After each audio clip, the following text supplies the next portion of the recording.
Assalamualaikum warahmatullahi wabarakatuh. Saya Mayem Aridi. Saya Anadian Syafide. Saya Lemaimun Daud. Saya Adrian Said. Saya Firgita Desya Paja. Saya Winanda Dengmalino. Baik, kami dari kelompok keempat yang dimana akan menjelaskan materi terkait konflik dan iklim dalam proses komunikasi. Konflik dan iklim dalam proses komunikasi.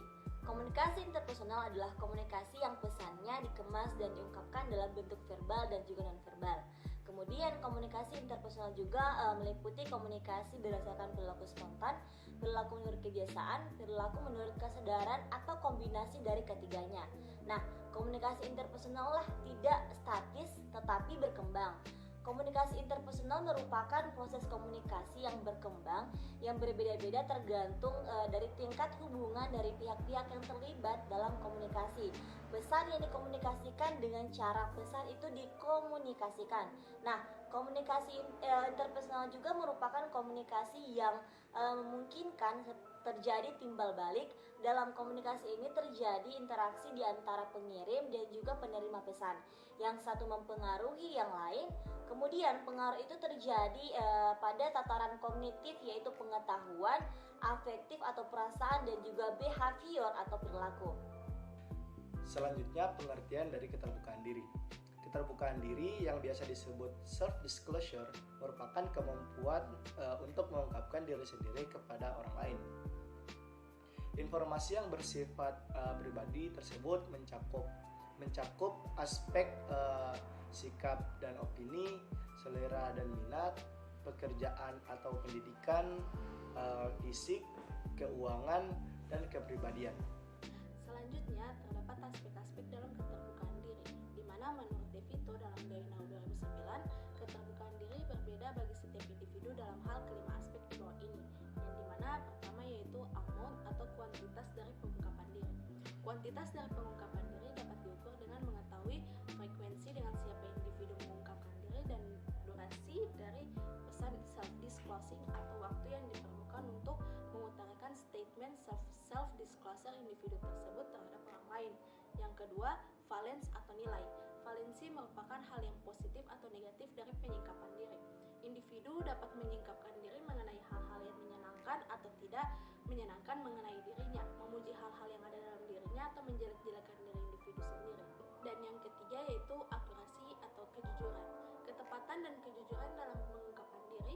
Ketepatan dari pengungkapan diri individu dibatasi oleh tingkat di mana individu mengetahui dirinya sendiri. Dan yang keempat yaitu intention atau niat. Seluas apa individu mengungkapkan tentang apa yang ingin diungkapkan, seberapa besar kesadaran individu untuk mengontrol informasi-informasi yang akan dikatakan pada orang lain. Dan yang kelima itu dia intimasi atau keakraban. Individu dapat mengungkapkan detail yang paling intim dari hidupnya, hal-hal yang dirasa sebagai peralatau impersonal atau hal-hal yang hanya bohong. Selanjutnya yaitu masuk ke bagian fungsi pengungkapan diri. Menurut Darlega dan Gerzlik dalam Authors tahun 2009, ada 5 fungsi keterbukaan diri. Yang pertama yaitu ekspresi, di mana mengatakan apa yang kita rasakan dan berbicara tentang kekesalan hidup. Yang kedua yaitu penjernihan diri, dengan berbagi perasaan dan pengalaman pada seorang teman dapat meningkatkan pemahaman siapa diri kita sebenarnya. Yang ketiga yaitu keabsahan sosial, dengan menceritakan apa yang kita rasakan membuat teman lawan bicara memberi respon atau tanggapan yang membuat pengetahuan suatu realitas sosial. Yang keempat yaitu kendati sosial. Dengan pengungkapan diri, maka kita dapat mengemukakan atau menyembunyikan informasi tentang diri kita sebagai peranti kendali sosial. Yang kelima yaitu perkembangan hubungan. Saling berbagi informasi dan saling mempercayai merupakan sarana untuk menjalin suatu hubungan atau menambah keakraban. Selanjutnya yaitu dimensi keterbukaan diri. Menurut De Vito tahun 2010, ada 5 dimensi yang diungkapkan dalam keterbukaan diri. Yang pertama yaitu ukuran atau jumlah keterbukaan diri. Hal ini berkaitan dengan banyaknya jumlah informasi yang diungkapkan. Selanjutnya yaitu valensi keterbukaan diri. Hal ini berkaitan dengan kualitas keterbukaan, yaitu positif atau negatif, dan tentunya akan mempunyai dampak yang berbeda bagi yang mengungkapkan dan yang mendengarkan. Yang ketiga yaitu kecermatan dan kejujuran. Hal ini sangat ditentukan oleh kemampuan mengetahui dan mengenal pribadi sendiri. Yang keempat, maksud dan tujuan. Hal ini merupakan sesuatu yang harus dipertimbangkan karena tidak mungkin seseorang tiba-tiba bercerita tentang dirinya apabila tidak mempunyai maksud dan tujuan.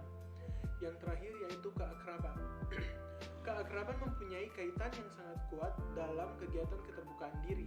Jenis keterbukaan menurut Derlega dalam Ossers dan kawan-kawan tahun 2009, keterbukaan diri meliputi dua hal, yaitu descriptive self-disclosure, yaitu pengungkapan secara deskriptif ini terdiri dari informasi dan kenyataan tentang diri sendiri yang dapat bersifat menggambarkan secara umum ataupun pribadi. Yang kedua yaitu evaluation self-disclosure. Keterbukaan diri yang bersifat mengevaluasi ini berisi ekspresi akan perasaan yang bersifat personal atau pribadi, pendapat dan penilaian seperti penilaian dan lain-lain. Selanjutnya yaitu kepribadian. Menurut Eisen dalam Al-Wisal tahun 2009, kepribadian adalah keseluruhan pola perilaku aktual maupun potensial dari organisme sebagaimana ditentukan oleh faktor bawaan dan lingkungan. Tipe kepribadian dibagi menjadi dua, yaitu kepribadian ekstrovert, di mana kepribadian ini berisi orang-orang yang perhatiannya lebih diarahkan keluar dirinya, kepada orang-orang lain dan kepada masyarakat. Orang yang tipe kepribadian ekstrovert dalam keadaan tertekan akan menggabungkan dirinya dengan orang banyak sehingga ia merasa bebannya berkurang. Selanjutnya yaitu kepribadian introvert. Menurut Jung, individu dengan tipe kepribadian introvert adalah orang-orang yang perhatiannya lebih mengarah pada dirinya, di mana ciri utama tipe kepribadian introvert adalah cenderung pendiam, mawas, introspeksi diri, dan tidak ramah, suka menyendiri, dan tidak suka mengikuti kata hati. Selanjutnya kita masuk pada hubungan keterbukaan diri dengan iklim interpersonal. Dalam sistem komunikasi interpersonal, keterbukaan diri atau self-disclosure mempunyai peranan yang sangat penting karena keterbukaan diri ini memberikan peluang untuk mengembangkan pemahaman tentang diri pribadi, pengembangan sikap positif baik diri sendiri maupun orang lain, dan memberikan peluang juga untuk mengembangkan hubungan yang memiliki makna yang berarti dengan orang lain. Nah, dapat dinyatakan bahwa makin baik hubungan komunikasi interpersonal atau antar pribadi, maka makin terbuka pula orang lain untuk mengungkapkan dirinya. Maka akan semakin efektif pula sebuah komunikasi yang berlangsung antara peserta komunikasi. Melihat begitu pentingnya peran keterbukaan diri dalam komunikasi interpersonal ini, maka dapat dikatakan bahwa keterbukaan diri ini memiliki pengaruh dalam komunikasi interpersonal. 3.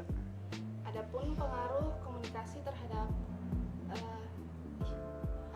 pengaruh keterbukaan terhadap komunikasi interpersonal yaitu sebagai berikut: meningkatkan komunikasi, meningkatkan pengetahuan, mengkonfirmasi konsep diri, menghindari sikap defensif, lebih cermat dalam mempersepsi orang lain, meningkatkan rasa percaya diri, meningkatkan atraksi interpersonal, menciptakan rasa percaya terhadap orang lain, dan yang terakhir membentuk norma interaksi.